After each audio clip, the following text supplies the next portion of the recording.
Hi, Alex. Thanks for joining. Hi. Hey, How John. how are you doing? Um, you know, I'm doing fine. The situation that we're here to talk about right now, it's been a whirlwind, but here we are. The only way, to get past it is through. So, yeah. Why is your aunt speaking out now? She's speaking out because she is just she's desperate at this point. She doesn't know who to turn to. She's in a state of isolation.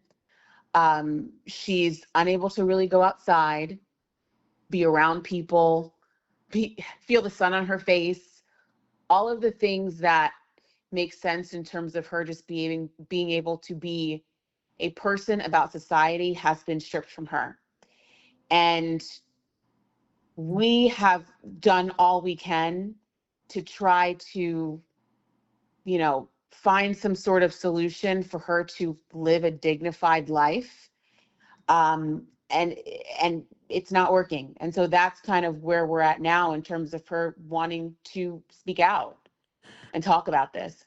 Alex, a couple of things. You said she can't see the sun on her face. We've seen her Yeah. recently. She was at Little Kev's graduation. Yeah. So she was here and she was in Miami for a week. And that was a planned trip because Kevin was graduating and it was a really exciting week. But outside of being here and that one week that people saw, she's in New York, and she is in a living facility where she's pretty much on lockdown. She's in a locked unit. She's in an apartment that is the size of like a hotel room. She's got a bed, she's got a chair, she's got a little TV. She's got a bathroom and one window where she looks outside and just sees the world passing her by. But that's her life outside of when she was here in Miami. So essentially it's like when you go on vacation, right? You have a fun little time and then you go back to your reality. That's her actual reality. This was just a moment in time. And she's in New York, right?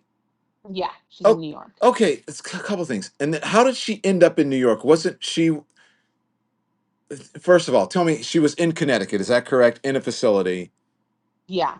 And She was go on. yeah, she was in a facility in Connecticut. That's where she was at the time that the documentary had aired.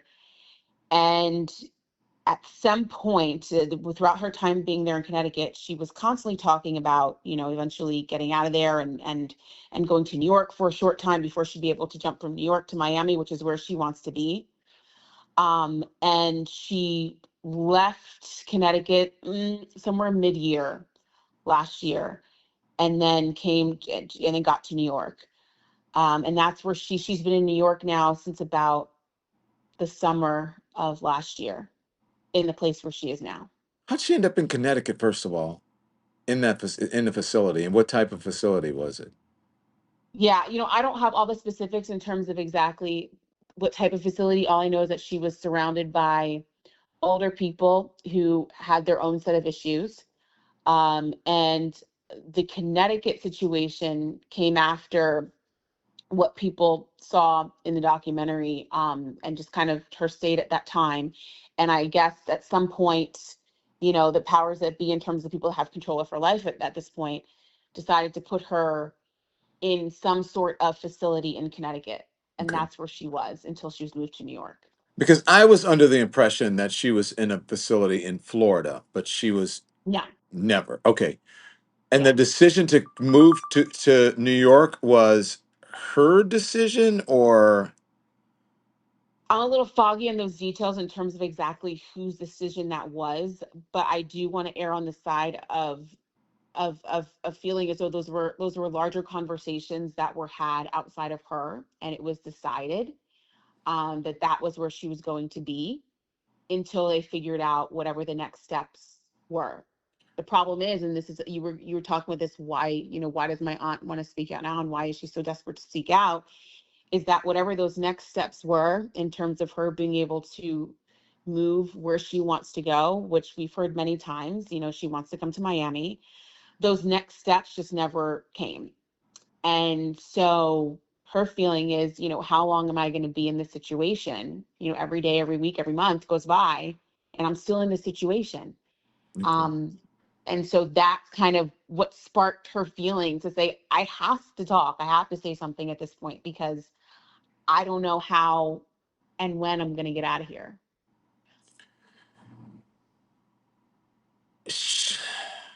So what's the point of moving her from Connecticut to New York? Do you have any idea? I don't even know. Okay. I don't know. I wish I knew, we weren't allowed to visit her in Connecticut, so I don't even really understand or even know what type of place she was really fully in. I just knew she was in Connecticut at some place. I don't know why moving her from Connecticut to New York. I know she's under the a New York Guardian. Um, and so this is where she is until whatever the next step is, in her life, whenever that's going to be. Were you in touch with her? Were you able to speak to her when she was in Connecticut? Are you able to speak to her now? I would imagine that Yeah. you're in contact with her, and you have been in contact with her for how long? The entire I, time? I've been in contact with her now for probably about um, a little over a year at this point. But the contact is still limited. It's not as limited as it was when she was in Connecticut. When she first got to Connecticut, there was no contact. And it was like, Donna, honestly, I remember it so clear in my head. I was getting ready to do a 6 p.m. live shot, and I looked down at my phone and I'm like, who's this calling me? There's like, it says like there's no number. And Mhm. usually I wouldn't answer, and I answered it, and I was like, hello? And she was like, hi, it's Aunt Wen. And I couldn't believe it because I hadn't talked to her in months. We didn't know where she was. And that when that call came in was when we finally were able to get into a rhythm of communication, even though it was still kind of like, in and out. Sometimes I'd hear from her, maybe a few days later would go by, and then I'd hear from her again. Um, and now she's in a position now where there's more of a routine with her being able to call us, but we're still in a situation where she there's a landline. She's able to call us, but we can't call her. So, and it's been like this for the last over a year at this point. So I have to just wait for her to call. There's no like, okay, Aunt Wendy, I'll call you back in 20 minutes. I Mm. can't do that. How long were you not in? You lost contact with your aunt, right? For with Wendy, for how long?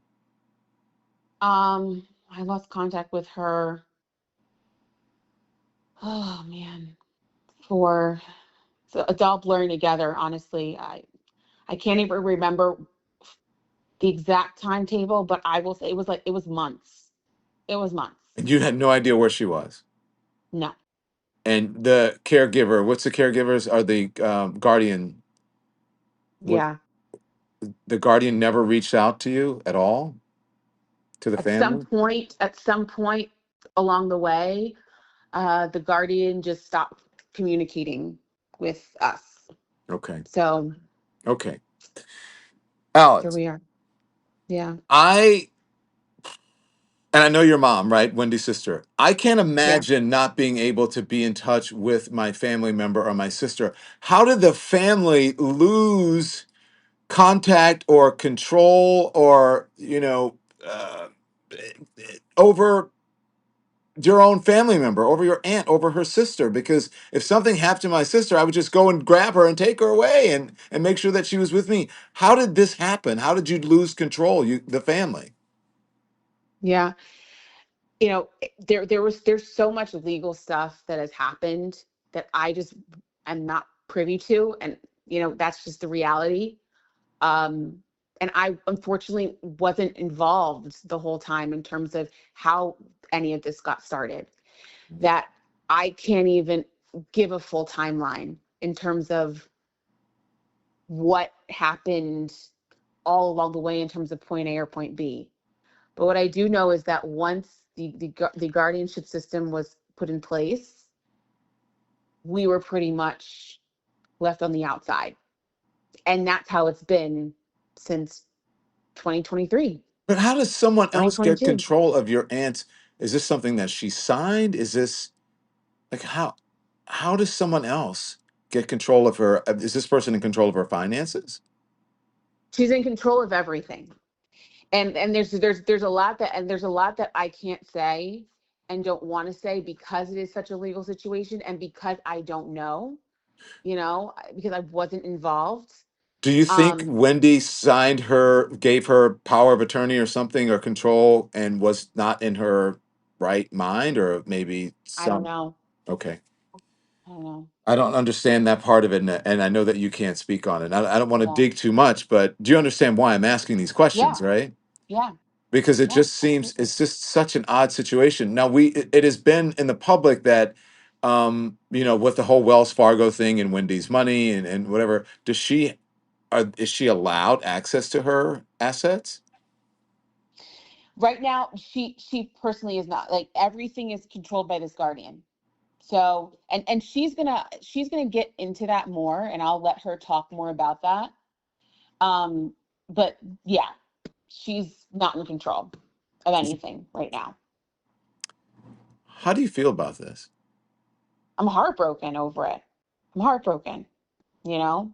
Um, to to see my aunt in this space, to see her literally just desperate for anybody at this point to hear her and to help her change a situation, it breaks my heart. It absolutely does. And the best thing we can do right now is fight, and the best thing I could do right now is honor what she wants. And that is at this point, she wants to tell her story and she wants to get the conversation out there to start hopefully seeing the change that she needs to get out from under the situation that she's in. Do you believe, and your interactions with your aunt, does it sound like she has dementia? The interactions that I've had with her, no, Do you believe no, that she has dementia? no, Do you believe that she's incapacitated the way it has been portrayed in the media and the statement that came out from the Guardian? no, Does Wendy believe that? no, no, So then, what? And you have not spoken to the Guardian at all about it. no, no, When that came out, I reached out to you and your mom. Did you know that was coming out? no. We didn't know that was coming out, just like how we didn't know that the dementia diagnosis was coming out. We found out with the rest of the world when that came out last February. That, oh my God, it's on the books that Aunt Wendy has dementia. We had no idea. So, You said that you didn't believe that was, if I can be honest with, and I'm just mhm. paraphrasing here, that it was a surprise to you and that you didn't believe it. Neither of you believed that. No,